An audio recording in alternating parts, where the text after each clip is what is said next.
Bismillahirrahmanirrahim. Assalamualaikum warahmatullahi wabarakatuh. Halo teman-teman semua, kembali lagi dengan channel Ozonologi.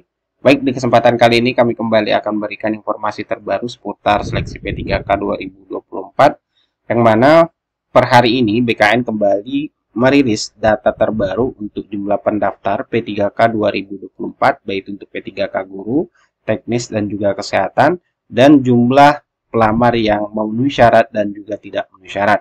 Oleh karena itu, silakan disimak ini sampai selesai untuk mendapatkan informasi selengkapnya. Baik teman-teman, langsung saja kita lihat di sini data terbaru yang dirilis ataupun disampaikan BKN melalui media sosial resminya untuk statistik pendaftaran P3K 2024 per tanggal 11 Oktober. Yang pertama bisa kita lihat untuk P3K Guru 2024 untuk data saat ini, yaitu jumlah daftarnya ada 215.340. Sedangkan yang submit ini baru 28.739. Jadi masih banyak ya teman-teman. Selanjutnya untuk yang sudah dilakukan verifikasi memenuhi syarat ada 7.663.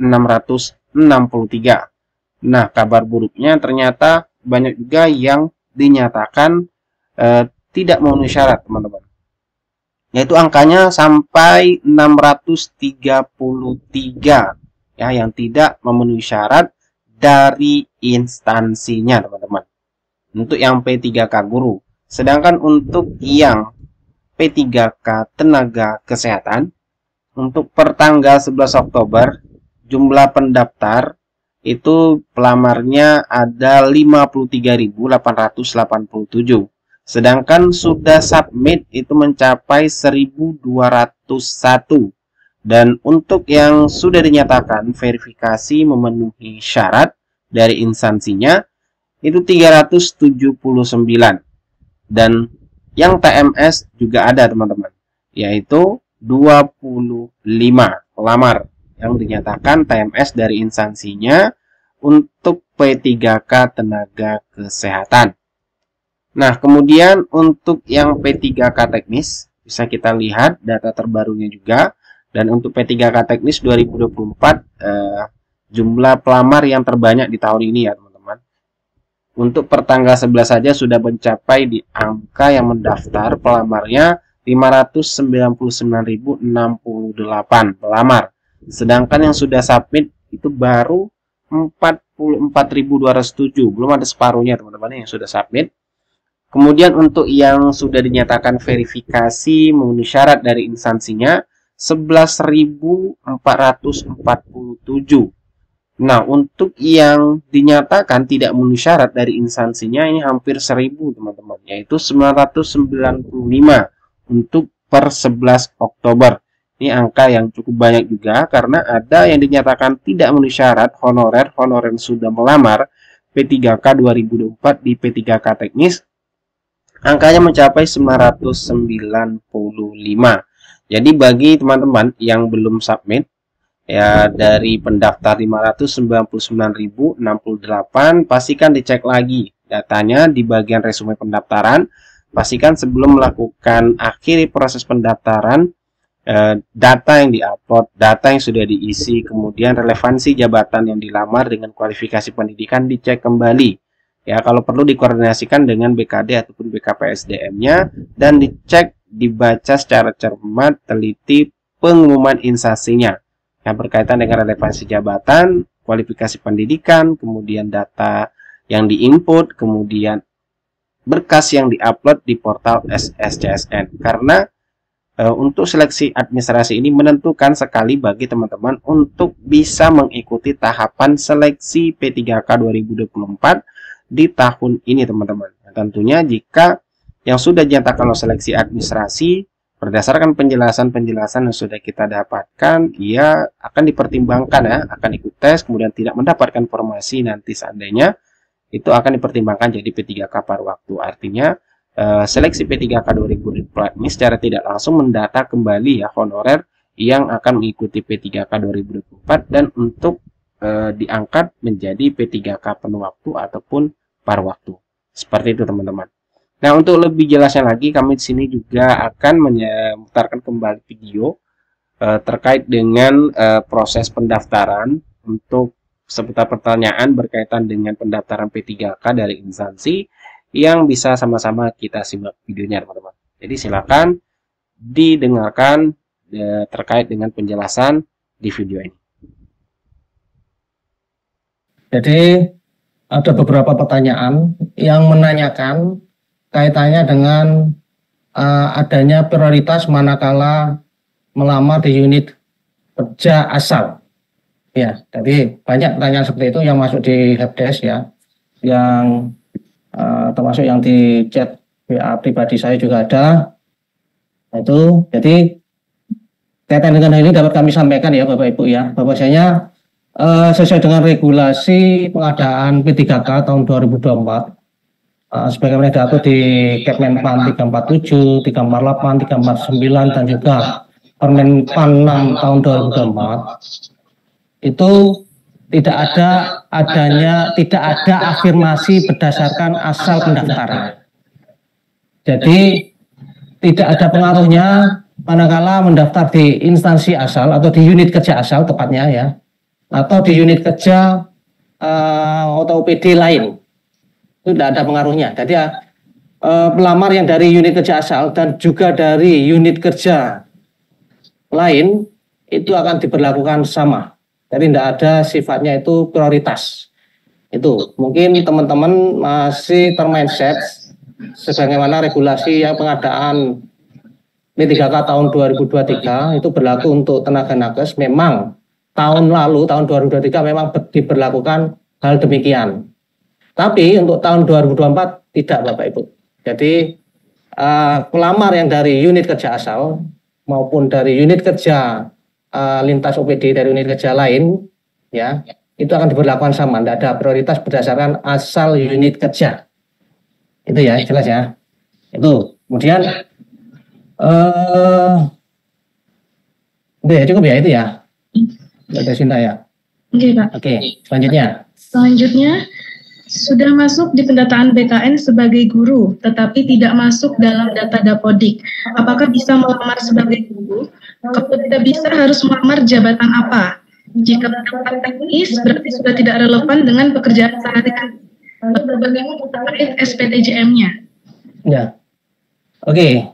Jadi gini Bapak Ibu ya, sesuai dengan yang kami sampaikan di sosialisasi awal, dari untuk kriteria pendaftar guru itu wajib terdaftar di Dapodik. Ya, jadi artinya harus masuk di Dapodik. Artinya walaupun masuk pendataan BKN, tapi tidak masuk di Dapodik, otomatis akan tertolak oleh sistem, khususnya oleh sistem Dapodik, karena SCCSN sendiri ini, sistem pendaftaran ini terintegrasi dengan Dapodik. Ya, jadi dipastikan Bapak Ibu yang daftar guru silakan dipastikan bahwa saya terdaftar sebagai guru di Dapodik yang menginduk di lembaga negeri. Itu yang pertama. Jadi harus masuk Dapodik, wajib. Kalau tidak bisa, kalau tidak masuk berarti tidak bisa daftar, nanti akan ditolak otomatis by sistem. Itu ya. Itu terus kaitannya dengan kriteria lainnya yang kaitannya dengan pemenuhan jam yang harus 2 tahun, 4 semester, kemudian dalam 1 minggu harus 24 jam, itu sebagaimana yang sudah kami sampaikan di sosialisasi awal. Jadi gitu ya, jadi wajib masuk Dapodik. Artinya bagi teman-teman yang sudah masuk pendataan PKN yang sekarang sebagai guru tapi belum masuk Dapodik, atau masuk Dapodik tapi jamnya kurang sehingga intinya tidak bisa mendaftar guru, teman-teman bisa mendaftar di formasi teknis ya. Di formasi teknis, itu opsinya ada 2 pilihannya ya. Bapak Ibu bisa daftar pertama menggunakan ijazah SMA-nya atau SLTA-nya itu di formasi pengalisasi perkantoran. Itu yang relatif relevan dengan pengalaman sebagai guru ya. Yang kedua, alternatif kedua, opsinya itu bisa Bapak Ibu yang tidak bisa mendaftar sebagai guru, itu bisa melamar di formasi teknis, yaitu di formasi jabatan yang mempersyaratkan S1 atau D4 lintas disiplin ilmu. Di S1 D4 atau lintas disiplin ilmu. Itu formasi tersebut itu ada di 12 badan dinas ya. Formasi tersebut, tidak salah formasinya namanya itu pengelola teknis operasional ya kalau tidak salah itu ya. Nanti saya diingatkan ya kalau teman-teman ya, PKWSDM mungkin saya salah. Itu di pengelola teknis operasional itu mempersyaratkan S1 lintas disiplin ilmu. Itu tujuannya memang untuk mengakomodir prodi-prodi yang mungkin tidak ada prodi yang spesifik di formasi yang sesuai di OPD-nya. Itu jadi itu ya. Jadi teman-teman guru non ASN guru yang tidak bisa mendaftar di formasi guru ada dua pilihan, yaitu Bapak Ibu bisa mendaftar menggunakan ijazah SLTA-nya ya atau SMA-nya itu di formasi jabatan teknis pengadministrasi perkantoran, atau kalau tidak downgrade itu bisa menggunakan tetap S1-nya tapi pilihannya itu ada di 12 OPD, yaitu di badan dinas. Nah, saya lupa di badan dinas, silakan dicek di lampiran pengumuman itu ada, itu yang mempersyaratkan lintas disiplin ilmu. Itu. Terus kemudian kaitan dengan relevansinya ya, memang kalau dikatakan relevan enggak, ya sebenarnya enggak relevan ya Bapak Ibu ya. Cuma nanti di kami akan kita berlakukan kaitan dengan verifikasi administrasi, karena dengan relevansi ini nanti buktinya yaitu persyaratannya adalah dari keterangan dari kepala unit kerja. Jadi sepanjang nanti diterbitkan surat keterangan pengalaman kerja tersebut, insya Allah tetap kami NS ya Bapak Ibu. Kaitan dengan manakala melamar di kaitannya dengan jabatan yang mungkin dirasa tidak relevan ya. Contoh ya tadi yang sehari-hari berpengalaman sebagai guru, karena mendaftar guru tidak bisa, pilihnya adalah mendaftar di teknis. Karena kalau tidak mendaftar, ini akan hilang kesempatan untuk bisa dipertimbangkan menjadi P3K paruh waktu Bapak Ibu. Jadi tidak ada pilihan lain, sehingga sebagaimana yang saya sampaikan di sosialisasi kemarin, yang penting pada pengadaan tahun 2024 ini teman-teman bisa masuk dulu. Itu ya, kaitan dengan manakala teman-teman guru tidak bisa mendaftar di formasi guru dengan satu dan lain hal yang banyak kuncian di sistem tersebut. Ya, itu. Oke, bisa dilanjut Mbak Sasina. Baik Pak, selanjutnya terkait pendidikan, yaitu ijazah yang dimiliki berbeda dengan pengalaman kerja saat ini. Apakah bisa melamar di formasi yang sesuai dengan ijazah mungkin tidak relevan dengan jabatan saat ini? Contoh ijazah S1 pertanian tetapi bekerja di Dinas PU Bina Marga, atau ijazah SMA tapi pekerjaannya sebagai penjaga sawah, atau ijazah bidan tapi pekerjaannya sebagai administrasi perkantoran. Oke. Jadi sebenarnya mirip kaitan dengan yang poin 2 ya. Jadi apakah boleh melamar menggunakan ijazah yang dimiliki berbeda dengan pengalaman kerja saat ini? Jadi ijazahnya pertanian, posisinya DPU, ijazah S1 pertanian, posisinya DPU, tapi melamar di dinas pertanian gitu ya maksudnya ya itu ya. Contohnya ya misalnya, bisa Bapak Ibu, prinsip teman-teman non ASN ya, silakan mencari prodi yang relevan yang dimiliki ya. Sementara mencari prodi dengan prodi yang relevan dengan kualifikasi yang ada di persyaratan lamar yang sesuai. Jadi misalnya katakanlah S1 pertanian, kok misalnya ada relevan di mungkin ya saya belum lihat cek yang persyaratan penyuluh pertanian, relevan dengan penyuluh pertanian, silakan bisa melamar di penyuluh pertanian. Gitu. Karena memang kondisi. Jadi sama pemberlakuannya SP3M seperti yang poin 2 ya, sepanjang kepala dinas menyatakan hal itu relevan, insya Allah tetap kita NS ya.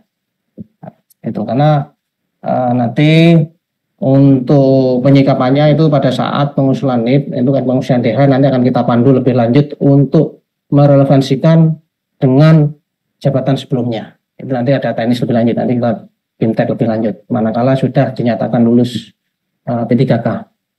Oke. Itu ya. Bisa Bapak Ibu silakan mencari jabatan-jabatan di lamaran yang sesuai dengan prodi atau pendidikan terakhir yang dimiliki saat ini ya. Itu. Oke, bisa. Baik, pertanyaan selanjutnya.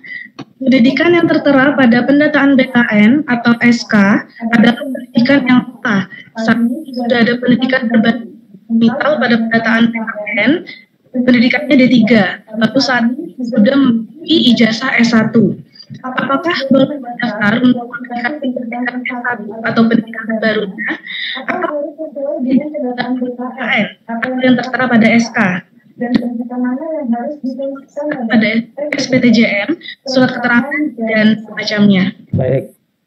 Oke, jadi prinsip Bapak Ibu ya. Jadi kaitan dengan pendaftaran P3K tahun 2024 ini, Bapak Ibu bisa menggunakan ijazah yang dimiliki saat ini. Ya, katakanlah dulu di pendataan itu katakanlah D3, sekarang kalau sudah S1, boleh menggunakan S1-nya. Itu pada istilahnya ya upgrade ya.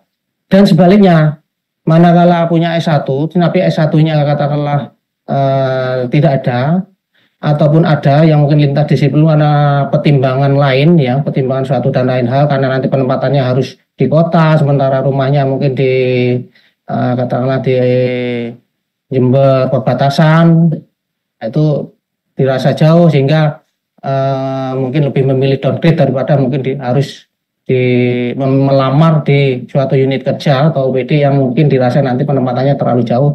Itu boleh downgrade, boleh upgrade, boleh downgrade ya Bapak Ibu. Upgrade ya tadi boleh menggunakan ijazah yang dimiliki saat ini. Dan sebaliknya. Itu ya kaitannya dengan penggunaan ijazah. Terus kaitannya dengan penulisan di SPTJM bagaimana? Jadi di SPTJM atau di dokumen format lainnya ya, nggak cuma SPTJM sebenarnya, jadi SPTJM, surat lamaran, terus kemudian surat keterangan. Di situ ada jabatan yang dilamar, kemudian ada pendidikan. Ya, mungkin bisa ditampilkan contoh SPTJM, Mbak Desita. Ayo Bapak Ibu, kita kasih contoh ya Bapak Ibu, jadi biar jelas. Kita buka contoh dokumennya untuk bagaimana untuk teknis pengisiannya. Ini karena banyak pertanyaan yang seperti ini juga. Oke, ini contoh dokumen ya. Dokumen ini SPTJM Bapak Ibu ya. SPTJM ini yang di atas adalah menerangkan kepala unit kerjanya atau kepala OPD-nya, yang di bawah adalah menerangkan pelamar. Nah, ini ada nama, NIK, tempat tanggal lahir, kemudian ada pendidikan garing prodi. Nah, ini yang ditanyakan manakala downgrade ya, misalnya dia misalnya S1 PGSD pendidikannya sekarang saat ini, kemudian melamar pengadministrasi perkantoran yang mempersyaratkan SLTA sederajat. Ini pendidikannya yang diisi S1 apa SLTA-nya? Itu yang pertanyaan yang masuk di kami. Ini kami jawab ya Bapak Ibu. Ini yang diisi adalah pendidikan sebagaimana yang dipersyaratkan di jabatan yang dilamar ya Bapak Ibu ya. Sesuai dengan pendidikan yang dipersyaratkan di jabatan yang akan dilamar. Ini pendidikan yang diisi di form ini. Ya, jadi bukan pendidikan yang dimiliki, tapi pendidikan yang diisi di form ini adalah pendidikan sesuai dengan pendidikan atau prodi pendidikan jabatan yang dilamar, yang dipersyaratkan oleh jabatan yang dilamar. Jelas ya Bapak Ibu, itu ya. Jadi itu kaitan dengan penulisan di SPTJM dan juga di dokumen-dokumen format yang lain, karena ada isian untuk pendidikan. Jadi pendidikan di sini adalah pendidikan yang disesuaikan, pendidikan sesuai dengan pendidikan yang dipersyaratkan jabatan yang dilamar. Jadi misalnya penganalisis di perkantoran, di sini harus dituliskan SLTA-nya, SMA-nya atau SMK-nya, kayak gitu-gitu. Yang pendidikan yang ditulis di sini. Oke. Kualifikasi pendidikan pada jabatan yang dilamar sesuai dengan jurusan atau program studi. Semisal pada jabatan pendidikan yang di S1 ekonomi, apakah prodi manajemen dengan ekonomi atau SE tetap bisa? Ya, baik. Ini terkait dengan kesesuaian kualifikasi pendidikan, yaitu kualifikasi pendidikan yang dipersyaratkan dengan kualifikasi pendidikan yang dimiliki oleh pelamar ya Bapak Ibu ya. Jadi yang jadi acuan adalah nama program studi ya kalau untuk pendidikan perguruan tinggi ya.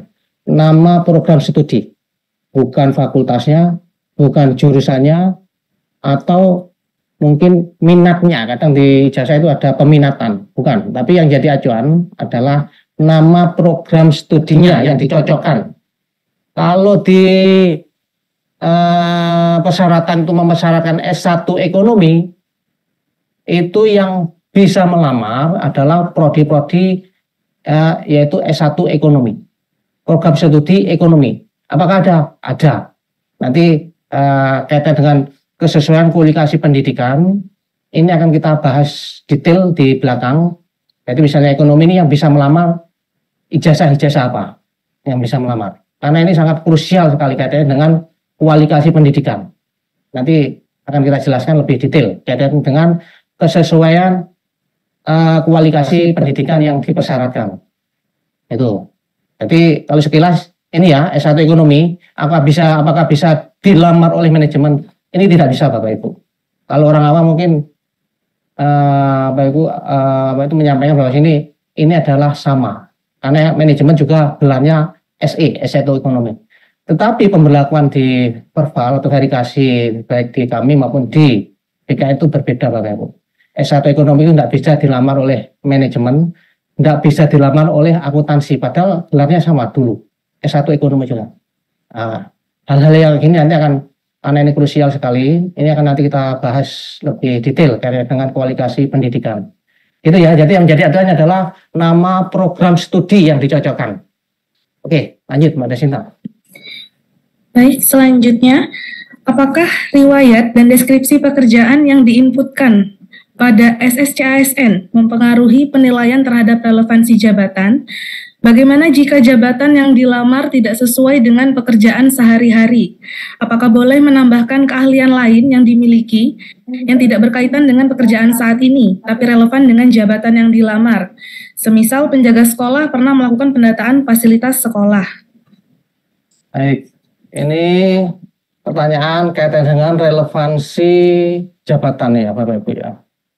Jadi kembali ke apa yang saya sampaikan di berapa yang di poin 2 atau berapa tadi yang ada pertanyaan kayak dengan relevansi jabatan dengan pengalaman yang dimiliki. Jadi prinsip Bapak Ibu kaitan dengan persyaratan relevansi ini kami ya di Panselda itu berdasarkan dengan surat keterangan dari kepala unit kerjanya atau dari kepala OPD-nya. Ya, jadi bukan berdasarkan SK, bukan berdasarkan deskripsi di inputan di biodata, juga bukan. Jadi yang jadi acuan kami, bukti materialnya, dokumennya itu adalah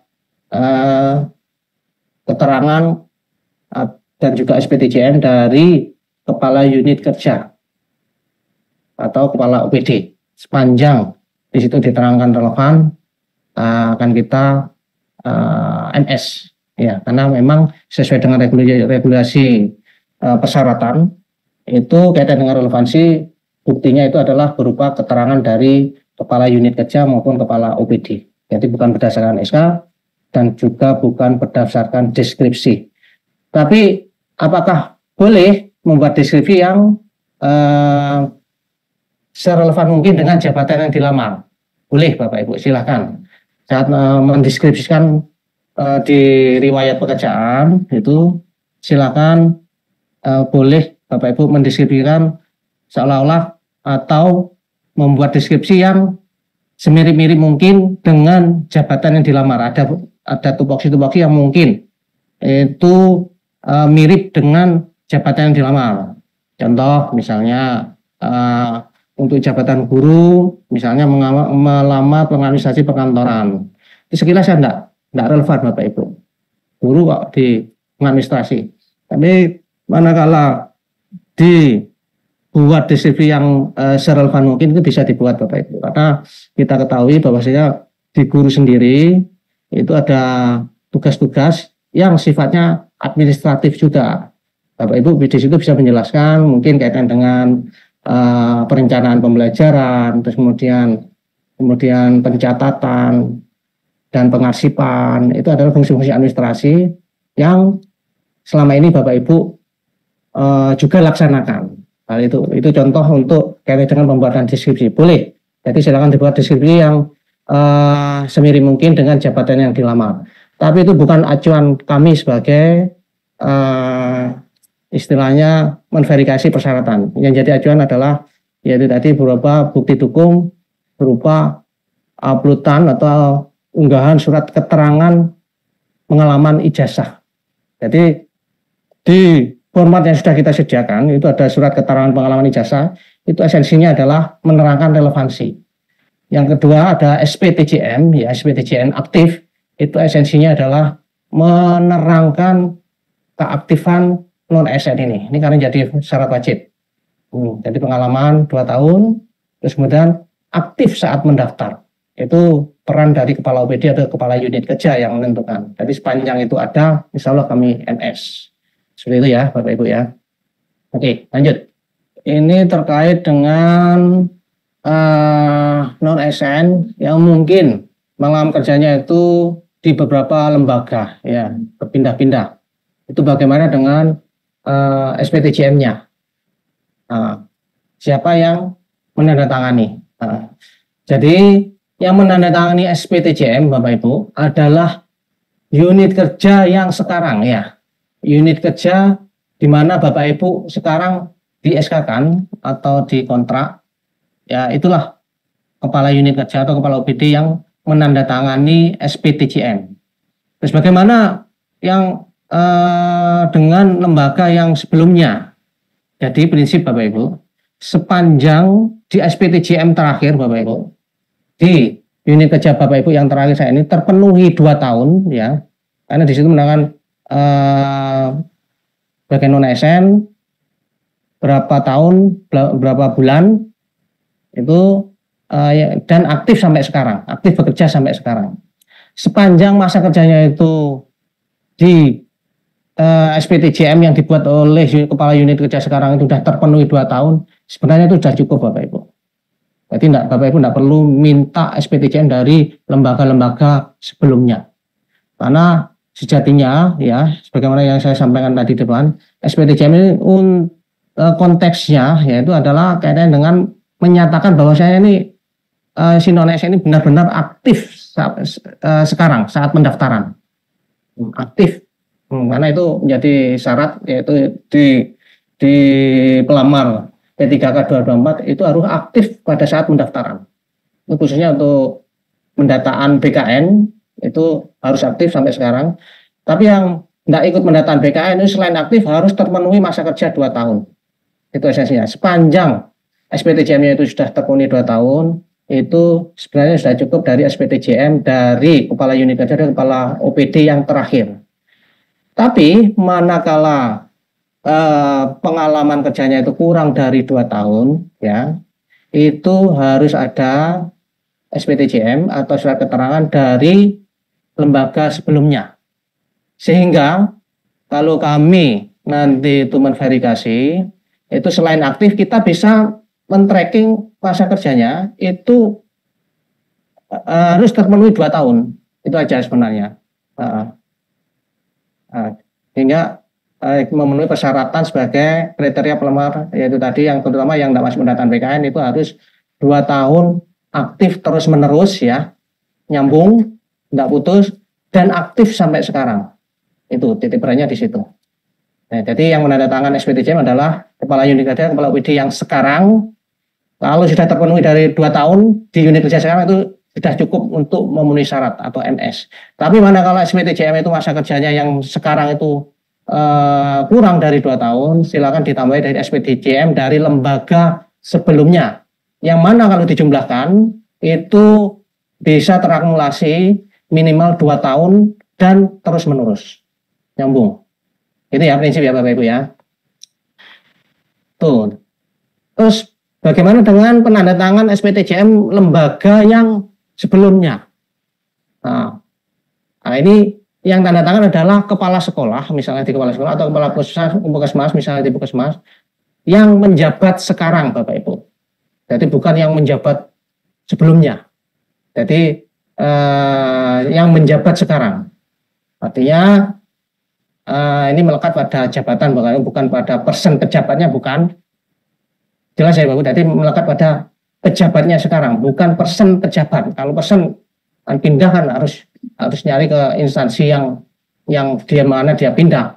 Nah, susahnya kalau sudah pindah di alam barzah ini kan kita harus nyusul ke sana, ini kan susah. Nah itu. Jadi melekat di jabatannya sekarang. Jadi kepala unit kerja yang menjabat sekarang, yang tanda tangan surat keterangan pengalaman kerjanya, ya, atau SPTJM-nya. Itu. Jadi ya jelas ya Bapak Ibu ya. Jadi SPTJM kalau sudah cukup 2 tahun dari kepala unit kerja atau kepala OPD yang sekarang itu sudah cukup untuk memenuhi syarat. Itu. Kalau belum 2 tahun harus dilengkapi dengan SPTJM atau surat keterangan dari kepala unit kerja atau kepala OPD yang sebelumnya, yang manakala nanti dijumlahkan itu digabung ya, itu masa kerjanya terpenuhi 2 tahun dan terus menerus itu tadi.